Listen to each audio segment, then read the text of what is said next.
പോട്ട സൗവർണിക ബാലികാ സദനത്തിൽ വീണ്ടുമൊരു മംഗല്യപ്പന്തലൊരുങ്ങി. ഇവിടുത്തെ കുട്ടികളുടെ പ്രിയപ്പെട്ട അഞ്ജനയുടെ വിവാഹത്തിനായിട്ടാണ് മൂന്നാമതും കല്യാണപ്പന്തൽ ഒരുങ്ങിയത്. കഴിഞ്ഞ 15 വർഷത്തിനിടയിൽ ഇവിടെ നടക്കുന്ന മൂന്നാമത്തെ വിവാഹ ചടങ്ങായിരുന്നു ഇത്.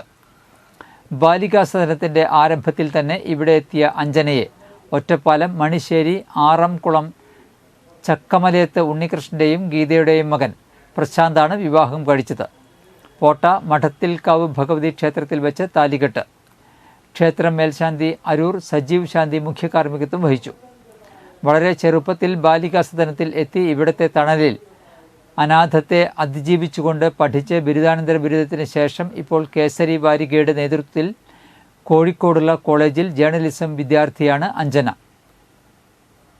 ആത്മവിശ്വാസത്തിൻ്റെ ചിറകിലേറി ഇവിടുത്തെ മറ്റു കുട്ടികൾക്ക് വേണ്ട സഹായങ്ങൾ ചെയ്യുവാനായി എപ്പോഴും മുന്നിലുണ്ടായിരുന്നു അഞ്ജന. വിവാഹത്തോടനുബന്ധിച്ച് 2 ദിവസമായി ബാലികാ സദനത്തിൽ ആഘോഷമായിരുന്നു. ചാലക്കുടി കേന്ദ്രമായി പ്രവർത്തിക്കുന്ന ജഗദ്ഗുരു ട്രസ്റ്റിൻ്റെ അനുബന്ധമായി പോട്ട വ്യാസപുരത്ത് വ്യാസ വിദ്യാനികേതൻ സെൻട്രൽ സ്കൂളിന് സമീപത്തായി പോട്ട ഗുരുജി ഗ്രാമസേവാ സമിതിയുടെ കീഴിലുള്ള സൗവർണിക ബാലികാ സദനത്തിൽ ഇപ്പോൾ 25ഓളം പെൺകുട്ടികളാണ് ഉള്ളത്.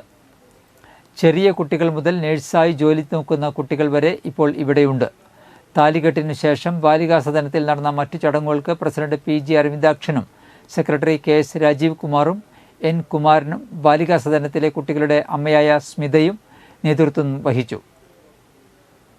വധുവരന്മാരെ അനുഗ്രഹിക്കാനായി കേസരി വാരികയുടെ മുഖ്യപത്രാധിപർ ഡോക്ടർ NR മധു, ഹിന്ദു ഐക്യവേദി സംസ്ഥാന ജനറൽ സെക്രട്ടറി KP ഹരിദാസ്, മഹിളാ ഐക്യവേദി സംസ്ഥാന അധ്യക്ഷ ബിന്ദു മോഹൻ, ശബരിമല അയ്യപ്പ സേവാ സമാജം സംസ്ഥാന സംഘടനാ സെക്രട്ടറി K കൃഷ്ണൻകുട്ടി, മുതിർന്ന പ്രചാരകൻ CK ചന്ദ്രൻ, ജില്ലാ സംഘചാലക് അഡ്വക്കേറ്റ് റോഷ് കീഴാറ, ചാലക്കുടി ഖണ്ഡ് സംഘചാലകും ജഗദ്ഗുരു ട്രസ്റ്റ് ചെയർമാനുമായ G പത്മനാഭസ്വാമി, കേരള ക്ഷേത്ര സംരക്ഷണ സമിതി സംസ്ഥാന സെക്രട്ടറി MV രവി, ബാലിക വികാസ സമന്വയ സമിതി സംസ്ഥാന സംഘടനാ സെക്രട്ടറി R സജീവൻ, വിഭാഗ് സമ്പർക്ക പ്രമുഖ് KR ദേവദാസ്, സേവാ പ്രമുഖ് K കൃഷ്ണകുമാർ, ജില്ലാ കാര്യവാഹ് മനു മോഹൻ, ജില്ലാ പ്രചാരക് മഹേഷ് തുടങ്ങി സംഘത്തിൻ്റെ വിവിധ ക്ഷേത്ര സംഘടനകളുടെ ഒട്ടനവധി പ്രമുഖരും കാര്യകർത്താക്കളും രാഷ്ട്രീയ സാമൂഹ്യ സാംസ്കാരിക രംഗത്തെ പ്രമുഖരും ചടങ്ങിൽ പങ്കെടുത്തു.